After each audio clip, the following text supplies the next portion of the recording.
Perkenalkan, saya Kholotul Uyun dari Universitas Negeri Surabaya, IDLMS 243005 dari Sekolah Ekspor Lakore. Tantangan dan peluang perdagangan. Dalam dunia perdagangan itu pasti memiliki tantangan. Yang pertama yaitu pergeseran demokrasi penduduk dunia, yang kedua yaitu pergeseran status ekonomi, yang ketiga yaitu gangguan logistik, yang keempat yaitu distribusi rantai pasok, yang kelima yaitu perkembangan geopolitik, yang keenam yaitu kenaikan harga, yang ketujuh yaitu isu lingkungan, serta yang kedelapan ekonomi digital. Jika kita memiliki masalah pada gangguan logistik rantai distribusi, itu akan berpengaruh pada distribusi rantai pasokan dan kebutuhan pangan dari satu tempat ke tempat lainnya juga akan bermasalah nantinya. Nah, iklim dan isu politik juga harus kita jaga dengan baik. Jangan kita itu hanya saja mengambil, tapi kita juga harus jaga. Ekonomi digital itu kita harus lebih berinovasi dan kreatif, mengikuti transformasi digital dan mencari informasi bagaimana ekonomi digital itu bisa terlaksana dengan baik.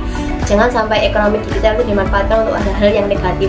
Ekonomi digital itu harus dimanfaatkan untuk hal yang positif. Pada saat kita melakukan rencana pengembangan ekspor, kita juga harus tahu analisis pasarnya seperti apa, pengembangan produknya seperti apa, pemasaran dan brandingnya seperti apa yang akan menjadi daya tarik pembeli luar negeri, peningkatan kapasitas ekspor, itu kita juga harus tahu, dan regulasi atau peraturannya bagaimana, perjanjian dan perdagangan seperti apa. Nah, perjanjian ini akan dilakukan agar dua negara tersebut itu lebih terbuka.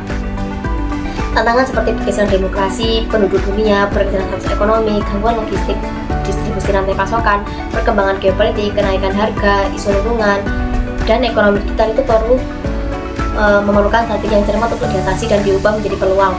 Yang pertama yaitu gangguan logistik dan rantai pasokan. Itu menyebabkan kekurangan pasokan, kenaikan harga, dan ketidakpastian dalam rantai pasokan. Peluang yang ada yaitu yang pertama yaitu meningkatkan efisiensi logistik dan kerjasama antar negara. Nah, tantangan yang kedua yaitu ekonomi digital. Tantangannya yaitu bagaimana negara-negara dapat memanfaatkan potensi ekonomi digital secara optimal sambil terus mencegah penggunaan teknologi untuk kegiatan negatif. Nah, peluangnya yaitu promosi dan edukasi, pengembangan infrastruktur digital, serta regulasi yang mendukung. Yang ketiga yaitu isu lingkungan seperti perubahan iklim, polusi, dan deforestasi itu semakin menjadi perhatian global. Nah, tantangannya yaitu bagaimana negara-negara itu dapat menyebabkan pertumbuhan ekonomi dengan pelestarian lingkungan. Nah, peluang yang ada yaitu mengembangkan produk ramah lingkungan, kerjasama internasional. Nah, tantangan yang keempat yaitu perkembangan geopolitik. Ketegangan geopolitik, konflik, dan ketidakstabilan politik global dapat berdampak negatif pada perdagangan internasional. Hal ini menyebabkan pembatasan perdagangan, gangguan rantai pasokan, dan ketidakpastian ekonomi. Nah, peluang yang ada yaitu ada dua, diversifikasi pasar dan diplomasi perdagangan. Tantangan yang kelima yaitu kenaikan harga. Hal ini dapat menyebabkan inflasi, penurunan daya beli masyarakat, dan ketidakstabilan ekonomi. Peluangnya yaitu efisiensi dan inovasi, peningkatan daya saing. Tantangan yang keenam yaitu pergeseran ekonomi global, seperti munculnya negara-negara berkembang dengan kekuatan ekonomi baru, itu menciptakan dinamika baru dalam perdagangan internasional. Tantangannya yaitu bagaimana negara-negara dapat beradaptasi dengan perubahan ini dan memanfaatkan peluang yang muncul. Nah, peluangnya yaitu kerjasama regional dan pengembangan sumber daya manusia. Tantangan yang ketujuh yaitu pergeseran demokrasi penduduk dunia itu dapat berdampak pada kebijakan perdagangan dan investasi. Penting untuk dipahami bahwa dinamika politik global dapat dan bagaimana hal itu dapat mempengaruhi perdagangan internasional. Nah, peluangnya yang ada yaitu pengembangan hubungan diplomatik, promosi, dan nilai-nilai demokrasi.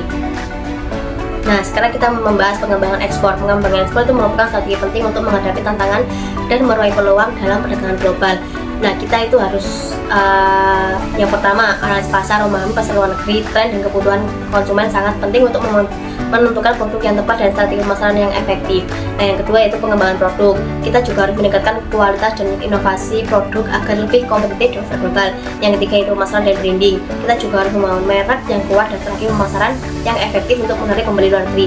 Yang keempat yaitu peningkatan kapasitas ekspor, yaitu meningkatkan kapasitas produksi, manajemen logistik, dan sumber daya manusia untuk memenuhi permintaan ekspor yang meningkat. Yang kelima yaitu kita juga harus tahu regulasi dan perjanjian perdagangan. Kita juga memastikan regulasi yang mendukung ekspor dan menjalin perdagangan dengan negara-negara mitra untuk membuka akses pasar dan mengurangi hambatan perdagangan. Seperti itu.